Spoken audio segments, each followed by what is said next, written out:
بسم اللہ الرحمن الرحیم. لاسٹ لیکچر کے ہم نے ڈسکس کیا تھا ایگریکلچرل اکنامکس کو. سو ایگری بزنس آگے آج کا ہمارا ٹاپک ہے. What is agri business? The sum total of all businesses involved in the production, manufacture and the sale of the agriculture products. Agri business کیا ہوتا ہے کہ اس کے اندر جو ایگریکلچر پروڈکٹس کے اندر جو ساتھ جو چیزیں انوالو ہیں، اس کی پروڈکشن میں، اس کی مینوفیکچرنگ میں، اس کو سیل کرنے میں، یہ جو سارا ہے that is called as agribusiness یا ایگرو اکانومی جس کو کہا جاتا ہے. Deals with any agriculture product from the beginning of production to its final consumption. کہ ایگریکلچرل پروڈکٹس کے اسٹارٹ سے بنانے میں چاہے وہ مشینری انوالو ہے، سیڈز انوالو ہے، لیبر انوالو ہے، سکلز انوالو ہیں وہاں پہ آپ کی. سو جو چیزیں آپ کے ایگریکلچرل کے پروڈکشن کے ساتھ انوالو ہیں that is called as agri business. Graphs and economics. Economic analysis is used to explain people's response to change in their economic environment. Economic analysis ہوتا کیا ہے کہ جو لوگوں کا رویہ ہے وہ کسی بھی چینج کی وجہ سے ان کے رویے کے اندر کیا تبدیلی آتی ہے، اکنامکس اس کے بارے میں ہمیں بتاتا ہے. مثال کے طور پہ مارکیٹ میں مہنگائی ہو جاتی ہے، چیزیں پرائسز بڑھ جاتی ہیں. اب لوگ کیا کریں گے؟ لوگ چیزیں خریدنا کم کر دیں گے. یہ ہمیں بتائے گا کون؟ اکنامکس بتائے گی. اکنامکس اس چیز کو انالائز کرے گی کہ لوگوں کے پاس انکم جو ہے وہ ایک خاص محدود حد تک ہے. وہ اس کے بعد جو کچھ ان کے اندر چینج آئے گا تو وہ اس چینج سے وہ اپنے آپ کو بچا نہیں سکتے. مثال کے طور پہ لوگوں کی مہنگائی آ گئی مارکیٹ میں، اب لوگ آپ کی چیزیں جو کہ اگر بیسک نیڈز نہیں ہیں تو وہ خریدنا کم کر دیں گے. یہ بتائے گا ہمیں economics. Economists do this to try and predict future behavior with some accuracy. Economist کا کام یہی ہوتا ہے کہ جو بیہیویئر ہونے والا ہے آنے والے وقت میں لوگوں کا، کہ ابھی یہ کام ہوگا. مثال کے طور پہ ابھی دیکھیں کہ جیسے آج کل ایک ایشو چل رہا ہے پنجاب کے اندر بھی، کہ جو پنجاب گورنمنٹ نے کیا کیا یا پاکستان گورنمنٹ نے، کہ انہوں نے جو ویٹ ہے، گندم ہے، اس کی سیڈز کی پرائسز کو فکس کر دیا ہے 1600 روپے پہ. اب ایشو کیا ہوا ہے کہ اب اکانومسٹ ہے، اس کو پتہ ہے کہ یہ ملنے والی مشکل ہے. اب مارکیٹ میں آف دا مارکیٹ یا بلیک مارکیٹ میں وہ 2500 کا 3000 کا وہ سیڈ مل رہا ہے من. اب اکانومسٹ کو پتہ ہے کہ جب ان دا اسٹارٹ لوگوں کے پاس، پروڈیوسرز جو فارمرز ہیں ان کے پاس اس چیز کی انپٹ کی پرائس مہنگی ہے، اس سیڈ کی پرائس مہنگی ہے، لہٰذا جب یہ گندم بن کے مارکیٹ میں آئے گی تو گندم کی پرائس اس سال کی بنسبت مہنگی ہوگی. ٹھیک ہے، تو اب انہیں پتہ ہے کہ لوگ اس کی کنزمپشن کم کریں گے. تو یہ اکانومسٹ کا کام ہے، وہ اس کو انالائز کرتا ہے. Relationships can be complicated and sometimes better explained using graphs. لہٰذا اب یہ جو ریلیشن ہے کہ ابھی سیڈ مہنگا ہو گیا اور آنے والے وقت میں یہ مہنگائی کر دے گا، تو یہ چیز ہے تو کمپلیکیٹڈ ہے، لیکن اس کو آسانی سے بتایا جا سکتا ہے with the help of the graph. کہ اگر آپ ایک گراف بنائیں، اس کو یوز کر کے آپ اپنی جو انالیسز ہے اس کو آسانی سے لوگوں تک پہنچا سکتے ہیں. Graphs. Economic data is often displayed in graphic form. Graphs make it easier to see relationship. جو اکانومسٹ کا یا اکنامکس کا ڈیٹا ہوتا ہے موسٹلی اس کو گرافس کے اندر ریپرزینٹ کیا جاتا ہے. آپ نے کرکٹ میچ وغیرہ دیکھا ہوگا، وہاں پہ آپ کو دو ٹیموں کا درمیان ان کا جو اسکور ہے یا رن ریٹ ہے اس کا گراف نظر آ رہا ہوتا ہے. اب یہ رن ریٹ یا جو گراف ہوتا ہے وہ دونوں کی پرفارمنس کو آپ کے سامنے آسان الفاظ میں شو کر کے بتا دیتا ہے. ٹھیک ہے، وہ آپ کو پتہ چل جاتا ہے کہ فرام دا گراف کہ کون سی ٹیم اچھا کھیل رہی ہے اور کون سی ٹیم اچھا نہیں کھیل رہی ہے. سو اکانومسٹ جو ہوتے ہیں وہ اپنا ڈیٹا موسٹلی گرافس کے اندر ریپرزینٹ کرتے ہیں. اچھا، اب گرافس کے اندر ہمارے پاس دو چیزیں ہوتی ہیں.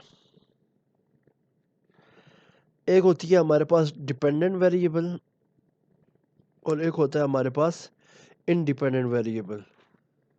ڈیپینڈنٹ ویریبل کیا ہے؟ Variables whose value changes as a result of the change in another independent variable. Dependent variable اور انڈیپینڈنٹ ویریبل دو ہوتے ہیں ہمارے پاس. ڈیپینڈنٹ ویریبل یہ ہے کہ جو کسی اس کی ویلیو دوسرے ویریبل پہ ڈیپینڈ کر رہی ہے. اب لوگوں کی مثال کے طور پہ، اور سیکنڈ ون انڈیپینڈنٹ ویریبل کہ وہ خود ساختہ اس کی ویلیو اپنے آپ پہ ڈیپینڈ کرتی ہے. کیسے؟ مثال کے طور پہ اب لوگوں کے پاس جو ریلیشن شپ ہے وہ یہ ہے کہ لوگوں کی انکم اور ان کی کنزمپشن لیول. اب یہاں پہ دو ویریبلز ہیں، ایک ہے انکم اور ایک ہے آپ کا کنزمپشن لیول. اب آپ دیکھتے ہو کہ اگر لوگوں کی انکم زیادہ ہے تو وہ کنزیوم زیادہ کریں گے، ٹھیک ہے. سو انکم اگر آپ کی بڑھے گی آپ کنزمپشن زیادہ کرو گے. سو آپ کی کنزمپشن ڈیپینڈ کرتی ہے کس پہ؟ آپ کی انکم پہ. سو یہاں پہ جو انکم ہے دیٹ از انڈیپینڈنٹ ویریبل، اور جو آپ کا کنزمپشن ہے that is dependent variable. Consumption depend کر رہی ہے انکم پہ، so consumption is dependent variable and income is independent variable. So یہ گراف کے اندر ہمارے پاس دو ویریبلز ہوتے ہیں، ایک کو ہم کہتے ہیں dependent and second one is independent variable. The value of the dependent variable is shown on one axis and the value of independent variable is shown on the other axis. Graph میں آپ کے پاس دو Axis ہوتے ہیں، ایک کو کہتے ہیں x Axis, ایک کو کہا جاتا ہے y axis. For basic x axis پہ ایک گراف ہوتا ہے، دوسرے ایکسس پہ دوسرا گراف ہوتا ہے. سو ڈیپینڈنٹ ویریبل ایک ایکسس پہ ہوگا اور انڈیپینڈنٹ ویریبل دوسرے ایکسس پہ ہوگا. فور بیسک ریلیشن شپس میں ایگزسٹ بٹوین ٹو ویریبلس. کسی بھی دو ویریبلس کے درمیان چار طرح کے ریلیشن شپس ہو سکتے ہیں، ٹھیک ہے. ایک ہو سکتا ہے آپ that which is in the mathematical terms -2 to 2، جو کہ میتھمیٹیکل ٹرمز میں ہمارے پاس کہاں سے آئے گا؟ -2 سے 2 تک. سو میتھمیٹیکل فارم میں اس کو ہم ریپرزینٹ کرتے ہیں اٹ ویریز فرام -2 to 2. اب یہ ہمارے پاس چار ڈفرینٹ ایکسز ہوتے ہیں کسی بھی گراف کے. ایکس پازیٹیو ہوتا ہے، وائی پازیٹیو ہوتا ہے، ایکس نیگیٹو ہوتا ہے اور وائی نیگیٹو ہوتا ہے. یہ کوارٹنٹ 1 کوارٹنٹ 2 یہ آپ نے پڑھا ہوگا میتھس کے اندر، تو یہ آپ کے پاس اتنے امپورٹنٹ نہیں ہے. اچھا، اب سمپل جو گرافس ہوتے ہیں، اکنامکس موسٹلی آپ کا گراف کے بارے میں ہے، ٹھیک ہے. اکنامکس موسٹلی آپ کے گراف کے بارے میں، وہ آپ کو گراف کے بارے میں بتایا جاتا ہے. سو جہاں پہ آپ کا گراف اینڈ اکنامکس ہے دے آر ٹوگیدر، وہاں پہ اب آپ کو گراف کو سمجھنا یہ بڑا ضروری ہے. موسٹلی یہ آسان ہوتا ہے، فگر کی اپورڈ گروتھ ہے تو پازیٹیو ہے، نہیں تو نیگیٹو ہے. سو اب آپ دیکھتے ہو کہ آپ کے پاس ایکس ایکسس میں یہاں پہ 1 to 4 ہے اور وائی ایکسس پہ بھی 1 to 4 ہے. یہ فرسٹ کوارٹرنٹ کا گراف ہے جہاں پہ دونوں پازیٹیو ہیں. سو ایکس ایکسس پہ ایک ویریبل ہو سکتا ہے، وائی ایکسس پہ دوسرا ویریبل ہو سکتا ہے. اب مثال کے طور پہ یہاں پہ ایک ایگزامپل ہے، prices is a variable that is denoted in t z s. اب وائی ایکسس پہ یہاں پہ کیا ہے؟ پرائسز ہے. Prices are non negative, prices negative نہیں ہوتی ہیں، یہ ہر ایک کو پتہ ہے، اس لیے یہ وائی ایکسس پہ ہے، یہ پازیٹیو ہے. اب سیکنڈ ایکس ایکسس پہ ہمارے پاس یہاں پہ آ گیا quantity. What about quantities? Can they be negative? What are the units? اب کوانٹٹیز کیا ہوتی ہیں؟ یہ بھی پازیٹیو ہوتی ہیں. اماؤنٹ یہ پازیٹیو ہوتی ہے، 1 2 3 4 5 6 کچھ بھی ہو، یہ پازیٹیو ہے. اور اب یہ ایکس ایکسس پہ ہمارے پاس آ گیا کوانٹٹی کسی بھی چیز کی، لیٹ سے ایپل کی ہے. وائی ایکسس پہ ہمارے پاس اس کی پرائس آ گئی.